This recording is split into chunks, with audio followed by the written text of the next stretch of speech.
Thinking about renovating your home before selling, but you're not really sure which renovations are worth the investment? You're in the right place. Today, we're going to take a look at which renovations can generate the best return and help you make the most of your sale.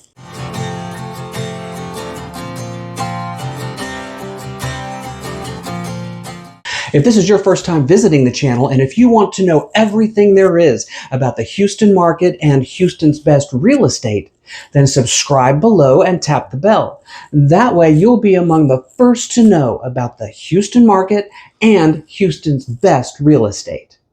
And by the way, I'm Michael Hughes. I'm a Texas real estate broker and a Texas real estate attorney of more than 20 years. I'm also a real estate instructor. I teach real estate agents how to be real estate agents. And along with my wife and business partner, Carol Hughes, we help folks just like you buy and sell Houston's best real estate. Let's start with the curb appeal. The buyer's first impression of the home sets the tone for everything else. Good curb appeal sets the home apart from its competition and increases the chances of a good sale. Curb appeal is the feeling that a buyer gets on their first impression of the home. The feeling that's generated when a buyer views the home from the curb for the very first time. If the home is what I like to call crisp, that is well-maintained, vibrant paint, no maintenance issues, a well-groomed and healthy lawn, bushes and trees, etc., then that tends to generate a warm and enticing feeling in the potential buyer. And that feeling tends to make the buyer comfortable and curious to know more about that home. That warm and fuzzy feeling is the gateway for the buyer. If they have it, then they're likely to be curious and want to know more about that home. But on the other hand, if they don't have it, then it's very likely they will simply cross that property off their list and move on. Now, in today's market, when first impressions are usually formed online, your home's good curb appeal has to come through the internet and stop the potential buyer from scrolling past your property. And this is where your real estate agent's commitment to high quality, professional grade, high resolution marketing photographs and other materials for the home become critically important in order to convey that good curb appeal digitally. So how can we improve a home's curb appeal? Well, first, go to the curb and take an objective look at the home and note anything that might be detracting to your eye. For example, are there any repair issues that you notice when looking at the home objectively from the curb? If so, let's get those repaired or resolved as soon as we can. So things like broken or rotten wood, broken or missing shingles, house numbers that are broken or crooked or worn, things like that. Let's fix all of that. Let's make sure that the paint is not faded. And if it is, let's retouch those areas with paint that is professionally color matched to the paint that's already on the house so you don't have discoloration. Apply a fresh coat of paint to the front door, or if your front door is wood grain, have it professionally restained and resealed.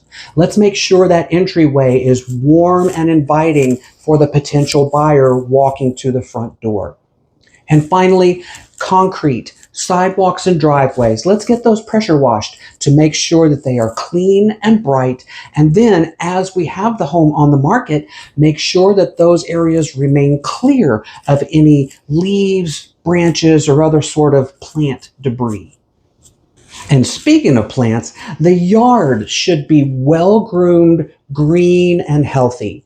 Bushes and trees should be trimmed so that they look really nice. You'll want to put a dark colored layer of mulch in the flower beds, and then in the flower beds plant some eye-catching colorful plants. You don't have to overdo it, just a few splashes of color here and there against that dark colored mulch will really pop and catch the buyer's eye. These few steps to improve the home's curb appeal will really make a difference without breaking the bank. The kitchen is often called the heart of the home, and with good reason. And this is an area where small, reasonable improvements can generate big returns. Now, it's important not to go overboard here and over improve this space, but small, strategically placed improvements can dramatically improve the presentation of the kitchen. Start off small by replacing outdated plumbing fixtures with the latest trending styles. After that, have a look at the cabinet hardware or maybe even the light fixtures to give the kitchen a clean, updated look that is really stylish and presents very well. Now, if that's not enough, then you can start looking at replacing appliances. Refrigerator, stove, dishwasher, even the microwave. Now, this is going to start to get a little bit pricey. And if you do this, make sure that you have a consistency of style among all the appliances. But if you choose to do it, new appliances can really make a fresh new appearance in a kitchen. If you want to venture even further onto the expensive side of the ledger, you can think about replacing countertops and backsplashes. This will start to get a little pricey, but of course it can dramatically change the appearance of the kitchen by having new countertops and backsplashes. Now, there are a ton of different countertop materials, different styles, colors, so you'll want to consider how you want your kitchen to appear with these new materials. There are all kinds of different countertops out there: Corian, granite, quartz, marble, even concrete you can choose from. Now, one thing to remember with these more expensive upgrades is that you should not expect to receive a dollar for dollar recoupment of your investment. In other words, if you spend, I don't know, let's say $500 on replacing a particular thing in the house, you should not expect that your purchase price is then going to go up by $500. It doesn't quite generate a dollar for dollar return, so bear that in mind. When upgrading the kitchen, I always recommend start with the less expensive, the more simple changes, and see what that does for the appearance of the kitchen before you move on to the more expensive solutions.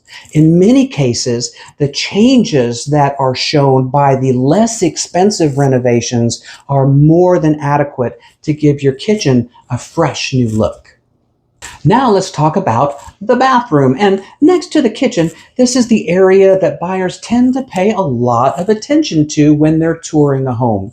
So making sure that the bathroom, particularly the primary bathroom, really pops will help make sure that the buyer loves the home. Just as we said with the kitchen, it's important to start small and inexpensive and then gradually move up to more expensive renovations in the bathroom. We want to make sure that we're not over improving the space or putting money into such expensive renovations that we won't be able to fully recoup that investment. Or even worse, we don't want to run into a situation where we've completely renovated the bathroom, let's say, and found a buyer who absolutely hates our choices in how we've designed and renovated the bathroom, and have a buyer say, "Oh, I just can't deal with that bathroom," and have that be the reason they lose interest. So let's start by taking a look at the plumbing fixtures and maybe replacing some outdated plumbing fixtures with new and trending styles: sinks, bathtubs, maybe a new shower head. Of course, we can also take a look at cabinet hardware, either adding cabinet hardware to bathroom cabinets that don't have any, or replacing outdated cabinet hardware with new trending styles that match the new plumbing fixtures that we just put in. We can take a look at the light fixtures and see if a replacement of those would make the space liven up quite a bit. One thing with the bathrooms that we can do is clean up or regrout all of the tile in the shower or perhaps elsewhere in the bathroom to really brighten up the space. If you want to venture into some more expensive renovations for a bathroom, of course, you can do things like replace the entire vanity. You can replace the countertops. You can do things like replacing the mirrors that's on the wall. If you got one of those big wall mirrors, you can pull that off. Now, mind you, those are glued to the wall, so you have some wall repair to do. But I've seen people replace those with little portrait mirrors that made the bathroom look really nice. Would you like to talk about an improvement project that is high impact and low cost? Let's talk about paint and paint color. Painting is one of the easiest ways to completely transform your home. Anytime Carol and I or any other real estate professional talk about selling a home, there's probably going to be a discussion about the paint color in the home. You'll want to go with a light neutral shade, and that's for a couple of different reasons. First, having a light neutral shade gives the impression that the space is open, airy, and spacious, which of course is always a positive when the buyer is looking at the home. The second reason is that it helps the buyer imagine themselves living in that space. Now let's talk a little bit more about that second reason. And to understand that, let's talk about the buyer's mindset when they are walking through a potential home thinking about purchasing it. What the buyer really wants to do when they bond with a property is imagine themselves living in that space, their life, their family, their pets, all living and interacting within that space. Where will my furniture go? How will it fit in this room?